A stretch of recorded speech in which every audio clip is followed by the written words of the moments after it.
what kind of illness they're affected with, where they live, what age they are, basic things like that. Once we get those and we determine that the child is a good fit, we'll set up a house visit so that we can have a couple people from our organization go in and talk to the parents and view the room and space and make sure it really is a good fit for us to work on, and we kind of go from there.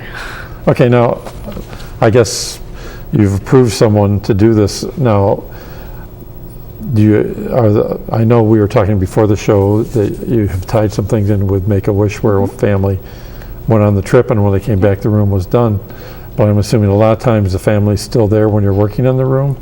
So how do you keep it? Yeah, you try to keep it a secret? Always a challenge. And we actually, Kayshawn's room is the room you're speaking of, where they went away for a Make-A-Wish trip, and it was such a luxury to have that amount of time to do a room. Typically, we do not have that. So we have, usually we try and have the child stay at Grandma and Grandpa's or somewhere else, because we want to keep it a surprise. It really is. The reveal is a really emotional, wonderful thing for the child. So we do try and keep the parents and the kids away from the room. It's cordoned off. You cannot go in it. You can't peek. So it is a challenge. And so that also means you have to have really good project management, because you have to get that room done in 2 or 3 days at the most. And some of the rooms are more challenging than others. One of the first rooms I worked on was Mason's room, and he had breathing apparatus and machines that he had to use every night, and they were really loud. And we actually built a closet and soundproofed it in the basement for him so that he could sleep at night better with the soundproof closet, so all his machines could go in there. So it's that type of thing. Like, that was a very specific need that he had that we were able to do. But that project took a lot longer than other projects. So you do have to work with the family and make sure they understand the circumstances and how long it's going to take. Okay, maybe if you could highlight the various success stories that you've done, some of the, just to give people an idea. There have been a lot of them. It would be nice to share with people. Since 2005, we've done, is it over 30? Over 40. Over 40 now. Rooms. 43 rooms, yeah. There are a lot of children that we have helped in the area. We try to do about 5 to 7 a year. Kayshawn was one of our latest ones and was a huge success. We've actually done, I think, 3 or 4 within the last 6 months, I think. And it's ranging from children that have had lots of operations or are going to continue to have operations through the future to children that are suffering through going through chemo and need a place to relax and rest after chemo treatments, we've had a lot of mitochondrial disease children that we've helped, and their symptoms can range from having feeding tubes to just weakened immune systems where they can't go to school all the time. So we've been all over, from Lisle to Susquehanna to Johnson City to all over. But it's so rewarding, and I think the reveal's the best part. Is watching the child walk into that room with their parents. Usually the parents cry. I probably would too. But just watching the child walk in and just being completely amazed at what happened in 2 to 3 days while they were gone. So, and if anybody has any interest in coming to our holiday luncheon, it is a very moving moment. As far as being a volunteer, you show up somewhere, you paint for 3 hours, you might not have time to go to the reveal. It's a way for the kids to get up and speak and tell all the volunteers what it meant for them. And that's really touching, to hear it from the child themselves and say, this really made a difference in my life, my day-to-day. I'm able to do my schoolwork because now I have a desk. Simple things that you wouldn't think of, and it really does change the quality of their life. So the holiday luncheon is a great way for, if anyone's interested in a Room to Heal and learning more, to come in and hear it from the kids themselves. Okay. Can you kind of go over maybe some of the other success stories with some of the, I know you, and I'm probably going to throw you off, but you did a house on Country Club with a boy that's in a wheelchair. Yep, and actually I think another local organization Built a ramp. just built Yep. a ramp Right. for him. So Yep. that That was Matthew. Matthew. I was involved Yeah, in his okay. room when I went to his reveal. Yeah, he is in a wheelchair, so we actually redid the living room area Okay. so that he would have a place for therapy, Okay. because they didn't really have that available to them. He loves Mickey Mouse, so we had a Mickey Mouse in the room, and he adores his older brother. Oh. His older brother actually helped us with the room. Really? He helped paint, and so he was very involved. Okay. And you could see how proud he was Yeah. during the reveal. His parents were absolutely touched, and I did happen to see on the news that Yeah. they had a ramp installed in Yeah, their house. right. So it's great that it just kind of keeps paying forward Right. to these families. It doesn't stop with just the room that we Yeah. do. So. Now, when you go in, okay, I know you kind of said that it's the whole thing's a hush-hush thing as far as what you're doing. Now, do you actually try to get any involvement with the parents? I mean, you said that his brother got Well, involved, but what about the parents? I mean, making them part of the program? Yeah, once the initial visit is done and you do an assessment, then the project manager would go out. A project manager gets assigned to the room Okay. and goes out and meets with the family. So that we get a lot of input from the family as to what their needs are, what their wants. The kids get to say what their wants are, Right. and we make it clear that we might not do exactly Right. what you Yeah. want. We want to do what you need. Okay. So they'll say their favorite colors and give us some feedback as to their favorite team. Kayshawn's room that we just did, he's a big Giants fan, but his brother, who shares a room with him, is a big Ravens fan. Okay.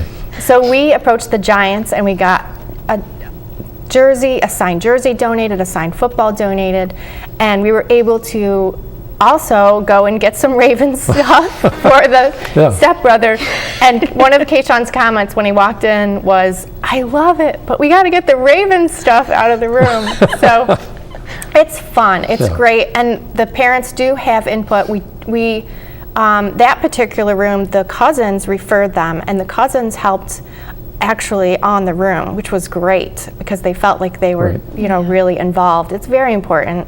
We do get a lot of usually teachers or a special education person from the school. Okay. I've seen that a lot where they will come and volunteer for the child because either they were the ones that referred them or they knew they were being referred. So lots of times we do have somebody that is part of that child's life that does volunteer, whether it be a cousin, a sibling, a teacher, something like that. So that's always nice to do. But we do try to keep the parents And the children away Away, so yeah. that it's a Okay. surprise for Yeah, them, okay. because that makes it a little bit. And they also have a lot of other stuff going on in their lives, and we want to make sure We want to that- take that off their plate. Right. We want them to focus on just being with your child. And Now, I guess, just, is there any requirement, I mean, you go in, you do a room like this, fix it all up, that the parents have to make sure they keep, I mean, I know it'd be difficult, but I don't know. we don't do surprise room Okay. visits, That's no. what I didn't know whether you follow through again on any of them, or? We don't, but we do keep in contact with our Okay. room families, obviously, and touch base with them and see how things are Okay. going. They're part of our family. Now, as the after child that. gets older, would it be a chance where you'd have to go back in and modify some things, or not? That It's would a be somebody different? It's a possibility. I don't think we've ever had that happen before, where we've had a second referral Okay. where we did it as, the child was in elementary school Right. and now they've moved on to junior high or high Okay. school. I don't think that's come up yet. Okay. I guess it probably could in the future. Yeah, it may come. Yeah, we've Yeah. been doing this long enough Yeah. that it Yeah. may come up. Yeah. Now, I know you're also talking that you got teachers involved. Mm-hmm. Now, do I assume maybe that you do more rooms during the summertime, or is it just throughout the whole year It's all period? throughout the whole year, and we actually have a volunteer database. It's called Lots of Okay. Helping Hands. So if you want to volunteer, you go to the website, you fill in an application, you kind of say exactly what you want to Okay. do, and then we basically send out an email about probably a week or two, or maybe even longer, before a room project is up to be Okay. done. And we say, this is the type of work we need, and these are the hours. But we'll have daytime hours, we'll have evening hours, we'll have weekend hours, so that Okay. it will fit with our volunteer Okay. schedules. That's what I was wondering. I mean, a lot of people are working, so they'd either have to take a Right. vacation day or whatever to help out, which most people, I think, would be more than willing to do that, to help with a room We like do this. have a lot of people that do that. Yeah. So Well, that's great. Maybe as we're kind of winding down, we could go back over the big race coming up, just to remind everybody. The Pajama 5K, we are so excited. And we have at least, Little Venice recently had their B Mets charity dinner, and they selected A Room to Heal as the recipient of the funds for that. And they are also sponsoring a team, and they're sponsoring the race. So we have UHS, NBT Bank, and Little Venice are our gold sponsors, and they basically helped us, able to even do this event. So we're very excited. It's at Otsiningo Park, July 1st. It's an evening run, so come at 5 and register, and the race starts at 6. So there'll be lots of fun stuff for you and your family. Bring the whole family. And you can register online. You can register online ahead of time. That's right. Now, do you get a shirt or anything? We actually are we're doing boxer shorts. Okay. So the deadline was trying to stay in theme. We're trying to stay in theme with the pajama. Okay. So you had to pre-register by June 15th. So that period is over. But there will be some available for sale the day of, and we also have A Room to Heal umbrellas. So it won't rain. That are available for sale as our insurance policy that it won't rain. But we are having the event rain or shine. So come and buy an umbrella and run in the rain. So that'll be a really exciting event, and we're excited to see the kids out. And that's another thing. Our organization is about healing environments, and there's nothing better than being in the outdoors and enjoying a family activity and getting some exercise. So that also fits with our mission of healing environments and keeping our kids healthy. So, and we like to involve our room families in everything we do. Once we do a room for them, they are our family. So our family just continues to grow every year. One of the room parents actually is volunteering for our Oktoberfest event and helping us out in planning that. So, and it was interesting. He just talked to us recently about. We actually did an outdoor space for this child. She had cancer in her eye and couldn't go out and play a lot. So we did a little play shed in their yard, and he said he would have never thought of that. And it was great that A Room to Heal came in and did that for his child. Okay, I'd like to thank both Megan and Kristen for being here today and enlightening us about A Room to Heal. If anybody wants to volunteer, you can go to their website and get more information. As we come to the month of July, just so everybody is kind of aware, we'll be doing some reruns of some of our popular stories that we did. If anybody who watches the show has a topic that they would like to see aired on Encounter, do not hesitate to call the Broome County Council of Churches. We're always looking for various topics. So if you'd like to let us know what you'd like to see on Encounter, please call us and let us know. Again, thank you, and have a great summer. Thank you.